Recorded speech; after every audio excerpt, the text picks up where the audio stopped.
어머니의 무덤 이야기. 눈이 소복이 쌓이던 어느 추운 겨울날, 강원도 깊은 산골짜기에는 두 사람의 발걸음이 느리지만 묵직하게 이어지고 있었습니다. 눈길을 헤치며 걷는 그들은 나이가 지긋한 미국인과 한 청년이었습니다. 청년의 얼굴은 긴장과 떨림으로 굳어 있었고, 나이든 미국인의 얼굴에는 오랜 세월의 무게와 깊은 회한이 서려 있었습니다. 눈발이 흩날리는 산길을 한참 헤매던 그들은 마침내 멈추었습니다. 낯선 풍경 속, 눈 속에 잠들어 있던 한 작은 무덤 앞에서였습니다. 미국인은 조용히 청년의 어깨를 두드리며 말했습니다. 여기가 내 어머니가 잠들어 있는 곳이란다. 청년의 가슴속은 무언가에 사로잡힌 듯 벅차올랐습니다. 눈에 덮인 무덤을 바라보며 청년은 지난날 들었던 이야기를 되새겼습니다. 1950년 한국전쟁의 겨울, 그날은 전쟁의 광기가 한국 땅을 집어삼키고 있던 날이었습니다. 강원도 깊은 산속까지 포탄 소리가 메아리치고 추위와 굶주림 속에 사람들은 숨을 곳을 찾아 필사적으로 달아나야 했습니다. 그곳에 한 젊은 어머니가 갓난아기를 품에 안고 눈속을 헤매고 있었습니다. 가는 길마다 막힌 산과 깊은 골짜기, 그녀는 갈 곳이 없었습니다. 매서운 겨울바람은 살을 에어갔고 배고픔과 추위 속에서 그녀의 마지막 선택이 시작되었습니다. 그녀는 자신의 몸을 덮고 있던 옷을 한 겹, 두 겹 벗어 아기의 작은 몸을 감쌌습니다. 바람이 불 때마다 그녀의 몸은 더욱 차갑게 굳어갔지만 아기가 조금이라도 더 따뜻하게 버티기를 바랐습니다.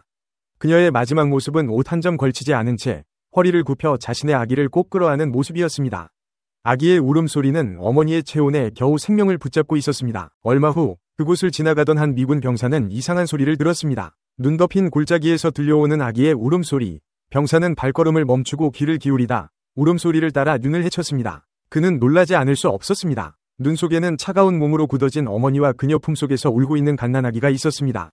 그 장면 앞에서 미군 병사는 한동안 멍하니 서 있었습니다. 어머니는 이미 얼어 죽었지만 그 품속의 아이는 살아 있었습니다. 병사는 떨리는 손으로 아기를 품에 안고 눈물로 그녀를 얼어붙은 땅에 묻어주었습니다. 이 아이는 내가 데리고 가서 키워야겠다. 그날의 결심은 곧 미군 병사 자신의 삶을 바꾸어 놓았습니다. 그는 이 갓난아기를 자신의 아들처럼 키우기로 한 것이었습니다. 그렇게 시간이 흘러 아기는 성장했습니다. 미국 땅에서 자란 청년은 아버지라고 부르는 미국 병사에게서 어느 날 충격적인 진실을 듣게 되었습니다.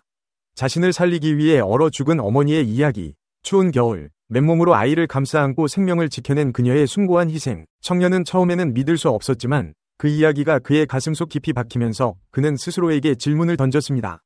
그날 어머니는 얼마나 추웠을까? 얼마나 나를 살리고 싶었을까? 청년은 어머니를 만나러 한국 땅을 밟았습니다. 어머니가 마지막으로 잠든 곳을 찾아 자신의 뿌리를 확인하기 위해 그는 강원도의 깊은 산골짜기까지 찾아온 것이었습니다. 눈 속에 덮여있던 어머니의 무덤 앞에 서자 청년은 자신도 모르게 무릎을 꿇었습니다.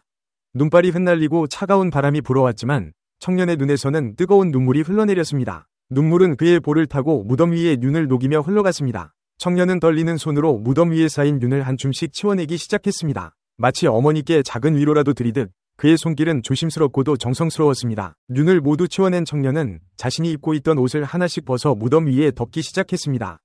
겨울 외투, 스웨터, 속옷까지 차례로 벗어 무덤을 덮으며 마치 얼어 죽었던 그날의 어머니에게 옷을 입혀드리는 것처럼 그는 정성스레 무덤을 감쌌습니다. 그 모습은 마치 시간의 흐름을 되돌려 어머니를 조금이라도 덜 춥게 해주고 싶다는 간절함이었습니다. 그리고는 무덤 위에 엎드려 청년은 목이 터져라 울기 시작했습니다. 어머니, 그날 얼마나 추우셨나요? 얼마나 외로우셨나요? 나를 살리기 위해 당신의 모든 것을 내어주신 어머니, 그립습니다. 보고 싶습니다. 그 눈물은 윤을 녹이고 그 울음은 하늘까지 닿을 듯 처절했습니다. 청년은 어머니의 무덤 앞에서 자신의 생명을 지켜준 사랑을 다시금 확인하고 가슴속 깊이 새기며 어머니의 명복을 빌었습니다. 사람들은 말합니다. 어머니의 사랑은 가장 숭고하고 조건없는 사랑이라고. 하지만 그 사랑이 어느 날 강원도의 눈 속에서 맨몸으로 아이를 감싼 한 어머니의 희생으로 드러났을 때 그것은 그 무엇으로도 대신할 수 없는 영원한 사랑이었습니다. 어머니의 무덤 앞에서 청년이 흘렸던 눈물은 단순한 슬픔이 아니었습니다. 그것은 어머니의 사랑에 대한 감사와 존경, 그리고 그 사랑을 잊지 않겠다는 다짐이었습니다. 세상에서 가장 강한 힘은 어머니의 사랑이며 그 사랑은 세월을 뛰어넘어 영원히 우리의 가슴속에 남아있을 것입니다. 그날 차디찬 눈 속에 묻혀있던 어머니의 사랑은 다시 한번 그 청년의 가슴속에서 따뜻하게 살아났습니다. 옛 어머니들의 시집살이, 자식 거두기, 질박한 삶을 노래한 글입니다. 그 옛날 우리 어머님들의 한평생 살아오신 한 많은 일대기입니다. 한국 여인들의 결혼 후 시집살이에서 생기는 한을 이야기한 순박한 글입니다. 쇠락하는 양반댁의 맏딸로 태어나서 반듯하고 조순하게 가풍들을 익혔는데 일도 많은 종갓집의 맏며느리 낙인 찍혀 18살 꽃 다울제 숙명처럼 혼이 나여 두세 살씩 터울 두고 7남매 기르느라 철 지나고 해 가는 줄 모르는 채 살았구나. 봄, 여름에 누에 치고 묵화 따서 길쌈하고 콩을 갈아 두부 쓰고 매주 띄워 장 담그고 땡감 따서 곶감 치고 배추 절여 김장하고 호박꼬지 무말랭이 넉넉하게 말려두고 어포, 육포, 유밀과 과일주에 조청까지 정갈하게 갈무리해 다락 높이 간직하네. 찹쌀 쪄서 술 담궈 노릇하게 익어지면 용수바가 제일 먼저 제주부터 봉해두고 시아버님 반죽거리 맑은 술로 떠낸 다음 청수 붓고 휘휘 저어 막걸리로 걸러내서 들일하는 일꾼네들 새참으로 내보내고 나머지는 시루 걸고 소주 내려 묻어두네. 피난 나온 권속들이 20명은 족한데 더부살이 종년처럼 부엌 살림 도맡아서 보리쌀 절구질해 연기로 삶아 건져 밥 짓고 국도 끓여 2번 3번 차려내고 늦은 저녁 설거지를 더듬더듬 끝마치면 몸뚱이는 젖은 풀솜 창근처럼 무거웠네.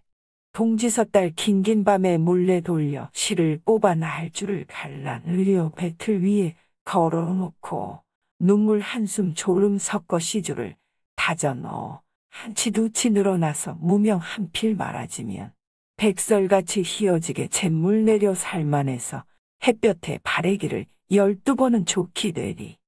하품 한번 마음 놓고 토해보지 못한 신세. 졸고 있는 등잔불에 바늘귀를 겨우 빼어 무거운 눈 올려뜨고 한 뜸 두 뜸 꿰매다가 매정스런 바늘 끝이 손톱 밑을 파고들면 졸음일랑 혼비백산 간데없이 사라지고 손끝에선 검붉은 피 몽글몽글 솟아난다. 내 자식들 해진 옷은 대강해도 좋으련만 점잖으신 시아버님 의복수발 어찌할꼬? 탐탁자는 솜씨라서 걱정부터 앞서고 공들려서 마름질에 정성스레 꿰맸어도 안목 높고 까다로운 시어머니 눈에 안 차. 맵고 매운 시집살이 쓴맛까지 더했다네. 침침해진 눈을 들어 방 안을 둘러보면 아랫목서 윗목까지 자식들이 하나가득 차내버린 이불깃을 다독다독 여며주고 막내 녀석 세워 안아 노쇠요강 들이대고 어르고 달래면서 어렵사리 쉬시키면 일할 엄두 사라지고 한숨이 절로 난다. 학식 높고 점잖으신 시아버님 사랑방에 사시사철 끊임없는 젖빈객도 힘겨운데 사대봉사 제사는 연나무번 좋게 되고 정월 한식 단오 추석 차례상도 만만찮네. 식구들은 많다 해도 거들 사람 하나 없고 여자라곤 상전 같은 시어머니뿐이로다. 고추 당추 맵다 해도 시집살이 더 매워라. 큰 아들이 장가들면 이 고생을 면할 건가? 무정스런 세월 가면 이 신세가 나아질까? 이 내 몸이 죽어져야 이 고생이 끝나려나? 그러고도 남는 고생 저승까지 가려는가? 어찌하여 인생길이 이다지도 고단한가? 토끼 같던 자식들은 귀여워할 새도 없이 어느 틈에 자랐는지 짝을 채워 살림나고 산비둘기 한 쌍 같이 영감하고 둘만 남아 가려운데 긁어주며 오순도순 사는 것이 지지리도 복이 없는 내 마지막 소원인데 마음고생 팔자라서 그마저도 쉽지 않네. 안채 별채 육간 대청 횡하니 넓은 집에 가문 날에 콩 나듯이 찾아오는 손주 녀석. 어렸을 적 애비 모습 그린 듯이 닮았는데 식성만은 입이 짧은 제 어미를 탁했는지 곶감 대추 육과 정과 수정과도 마다하고 정 주워볼 틈도 없이 손님처럼 돌아가네. 명절이나 큰일 때 객지 사는 자식들이 어린 것들 앞세우고 하나 둘씩 모여들면 절간 같던 집안에서 웃음꽃이 살아나고 하루 이틀 묵었다가 제 집으로 돌아갈 땐 푸성귀에 마른 나물, 간장, 된장, 양념까지 있는 대로 퍼주어도 더 못 주어 하니로다. 손톱 발톱 길 새 없이 자식들을 거둔 것이 허리 굽고 늙어지면 효도 보려 한 거더냐. 속절없는 내 한평생 영화 보려 한 거더냐. 꿈에라도 그런 것은 상상조차 아니했고 고목 나무 껍질 같은 두 손 모아 비는 것이 내 신세는 접어두고 자식 걱정 때문일세. 회갑 진갑 다 지나고 고이마저 눈앞이라 북망산에 묻힐 채비 늦기 전에 해두려고 때깔 좋은 안동포를 넉넉하게 끊어다가 윤달든의 손 없는 날 대청 위에 펼쳐놓고 도포 원삼과도 장매 상두꾼들 행정까지 두 늙은이 수의 일씀 내 손으로 지었네. 무정한 게 세월이라 어느 틈에 칠순팔순 눈 어둡고 귀 어두워 거동조차 불편하네. 홍안이던 큰 자식은 중늙은이 되어가고 까탈스런 영감은 자식조차 꺼리는데 내가 먼저 죽고 나면 그 수발을 누가 들고? 제발 덕분 비는 것은 내가 오래 사는 거라.